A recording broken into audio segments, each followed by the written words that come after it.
Upstream model.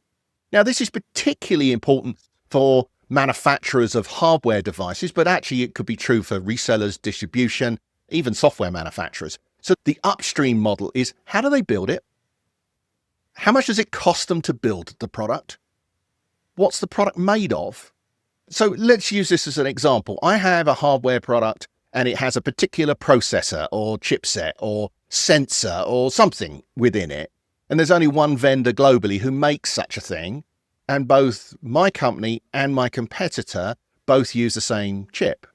Am I in a position to buy up all the chips? Because if they are, then you're dead in the water, because if they buy up all the chips that your solution requires to operate, then you're done.